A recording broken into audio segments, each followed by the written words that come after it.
안녕하세요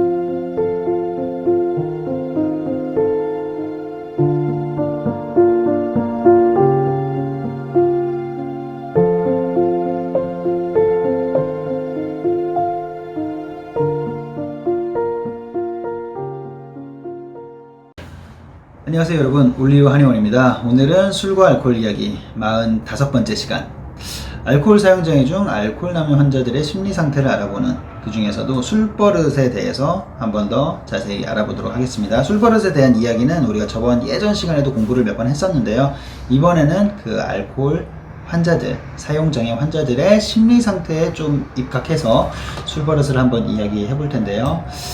자, 술버릇, 사실 우리가 이 병원에 내원을 하시고 또 그리고 내가 문제라고 인지하는 그런 이제 대부분의 환자분들 중에서 20대에서 30대 초반까지는 거의 술버릇의 문제로 많이 오십니다. 내가 이제 그때 당시에 20대에서 30대 초반에 심각한 문제를 일으킨다 하더라도 아직까지 자기가 스스로 할 수 있다는 그 자신감과, 아니면 내가 이 세상을 다 알고 있다는 그런 약간의 이제 착각과 이런 것들 속에서 내 현실을 제대로 파악하지 못하는 경우가 많습니다. 그래서 대부분의 환자분들이 술버릇 때문에 고민을 하시고 그렇게 해서 도움을 받으시는 경우가 있는데, 그 도움을 받는 환경에서도 아직도 나는 내 스스로 뭔가를 다 할 수 있는데 잠깐 어떤 부분을 내가 잘 몰라서 혹은 또 내가 잘 파악하지 못해서 지금 뭔가를 못하고 있다라고 생각을 하시고 언제든지 내 의지로 돌아갈 수 있다고 이제 자신하는 경우가 많으신데요.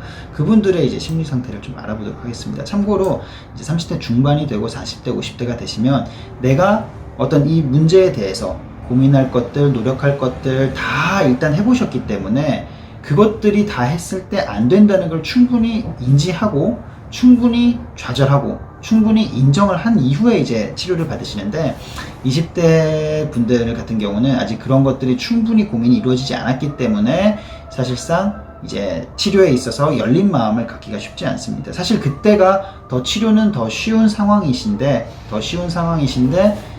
내 마음이 뭐 아무리 지금 필요하고 중요하다고 해도 받는 사람 이제 이 마음의 준비가 되는 게 더 중요하기 때문에 그게 이제 준비가 안 되는 경우가 있는데, 그 준비를 조금 빨리 하는 것이 좋다고 제가 이제 좀 권해드리는 차원에서 오늘 이제 이 공부를 한번 해보겠습니다. 자, 술버릇이 나타나고 문제가 되는 분들 전형적인 특징. 술버릇, 첫째, 술버릇이 가끔씩 나타납니다 라고 말씀을 하세요. 이분들은 술버릇이 물론 자주와 가끔의 기준은 없습니다. 기준은 모호하지만 일단 우리가 통념적으로 생각하는, 통상적으로 사회적으로 생각하는 그 기준에서 말씀을 드릴 건데, 술버릇이 뭐 일주일에 한 2번 나타나고 혹은 또 일주일에 1번 나타나고 이렇게 나타난다고 해볼게요. 그럼 술버릇이 7일 중에서 하루 이틀이기 때문에 이분들은 가끔씩 나타난다고 생각하는 거예요. 그런데 우리가 봤을 때는 일주일에 한두 번의 어떤 그 문제를, 자기 스스로에게나 상대방에게 뭔가 피해를 갈 수 있는 문제를 만든다는 것은 굉장히 심각하고 굉장히 작게 나타나는 문제인 거죠. 그래서 어쨌든 본인들이 뭐 한 달에 한 번이든 뭐 1년에 한두 번이든 어쨌든 나타나는 그 술 버릇의 그 횟수나 그 빈도를 실제 본인이 나타나는 그 빈도나 횟수보다는 굉장히 관용적으로, 굉장히 관대하게 해석하고 파악하는 경향이 있습니다. 그래서 어떤 모든 문제들을 나타내는 사람들의 공통적인 특징이죠. 나는 이런 문제가 있는데 그렇게까지 심하지는 않지만 조금 남아있어요, 조금 있어요 라고 이제 말씀하시는 분들이 많은데, 자, 그래서 술버릇이 가끔 나타난다. 근데 술버릇은 우리가 생각해보면 한 번이라도 나타나면 안 되는 겁니다. 그렇죠? 이거는 술버릇이 본인 나타나는 사람 입장에서는 나 가끔 나타나니까 큰 문제 없어요 라고 말할 수 있지만, 술버릇은 절대로 나타나면 안 되는 문제이기 때문에 그 부분을 우리가 자세히 한 번 더 생각해 볼 필요가 있고요. 자, 그리고 두 번째, 자, 술버릇이 나타나는 전형적인 사람의 특징. 마음만 먹으면 술을 안 먹을 수 있어요 라고 말씀을 하세요. 근데 이제 문제는 이제 그 마음을 안 먹죠.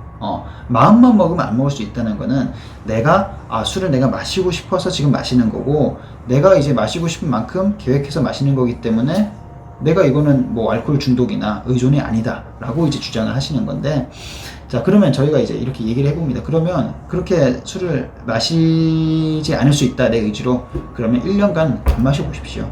1년간 안 마시고 그리고 나서 내 스스로 다시 한번 술에 대한 판단을 해서 그 이후에 1년 뒤에 다시 마실지 마시지 않을지 결정해 보십시오 라고 말씀을 드리면 아니 내가 왜 그래야 되는데요 라고 하거나 예전에도 아니면 예전에도 내가 몇 달 뭐 몇 주 혹은 또 뭐 1년 이렇게 금주를 해왔는데 그때도 금주 잘했으니까 나는 얼마든지 마음만 먹으면 끊을 수 있는 사람이다. 나는 정말 절제력이 있는 사람이다. 라고 주장을 하시는데 이분들이 이제 나타나던 특징은 내가 왜 그래야 됩니까? 라고 말씀을 하시는데 왜냐? 문제가 있잖아요. 내가 술로 인해서 문제를 만드시잖아요. 그러면 금주를 해보실 수도 있는 거죠. 그래서 1년간 혹은 또 어떤 기간 동안 금주를 해야 될 이유가 생기는 거고 또 하나는 나는 예전에도 몇 개월씩 몇 년씩 안 먹어봤어요 라고 말씀하십니다. 근데도 또 지금 문제를 만드시잖아요. 그러면 예전에 1년 안 먹었으면 지금 2년 안 먹을 수도 있고 내전에 2년 안 먹었으면 지금 뭐 5년 10년을 안 먹을 수도 있겠죠. 그런 부분에서 나는 예전에 안 먹었으니까 지금도 문제를 만들면 그건 고쳐지지 않은 거니까 스스로 인지를 하고 계속 안 드셔야 되는데 본인은 예전에 그 경험과 허황된 자기의 의지만 내가 이렇게 할 수 있다는 큰 소리만 치면서 실제로 실천을 안 하시는 상황이거든요. 그래서 마음만 먹으면 술을 언제든지 끊을 수 있다 이런 말은 못 끊는 거랑 똑같습니다. 분명히 이해하시고요. 자, 세 번째, 술을 사회생활 하면서 안 먹을 수가 없어요 라고 합니다. 그러면 반대로 뒤집어 볼게요. 그러면 술을 안 마시는 사람은 사회생활을 못 합니까? 아니면 사회생활을 하면 안 됩니까? 라고 물어보면 또 아니라고 말씀하세요. 본인 상황에만 굉장히 국한되어서 굉장히 본인이 지금 생활하는 것들을 어떻게든 지키고 합리화시키기 위해서 계속 사회생활, 뭐 스트레스, 또 뭐 친구들 간의 이제 관계 이런 것들로 계속 술을 결부시키는 거거든요.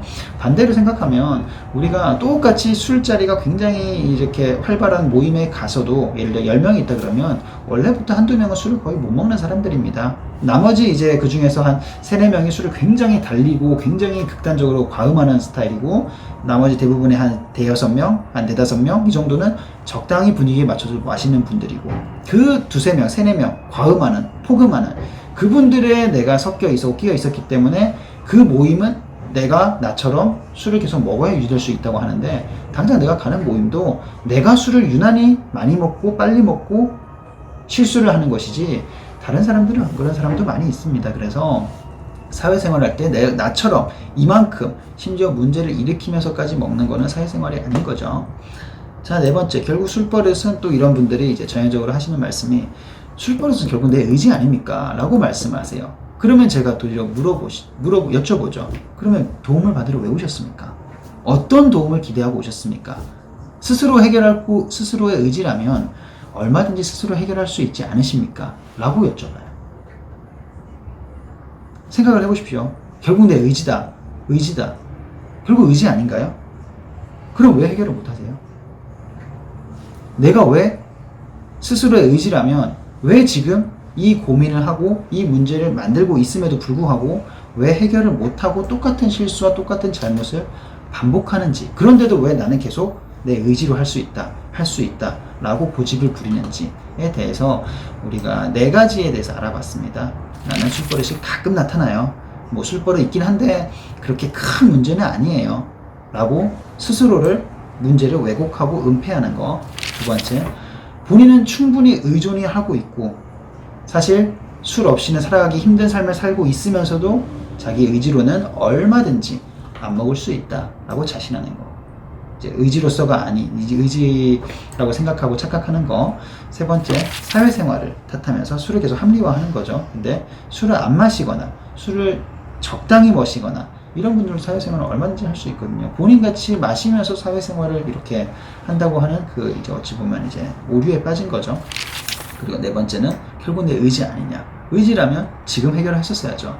지금 이 영상을 보시고 혹은 또 저희 포스팅을 보시고 내가 정말 깨달아서 바꾸실 수 있으면 바꾸시면 됩니다. 지금 의지로 바꾸십시오. 바꾸시고 반복적으로 술 버릇이 나타난다면 꼭 나는 술을 마시면 안 되는 사람이라고 이해를 하시고 술을 끊어내시기 바랍니다. 그게 제일 확실하고 어찌 보면 제일 쉽고 제일 건강하고 안전한 방법이라는 것들 꼭 명심하시기 바랍니다. 네, 오늘은 술버릇에 대해서 알코올 사용장애 중독자들의 심리 상태에 대해서 우리가 공부를 해봤습니다. 네, 감사합니다.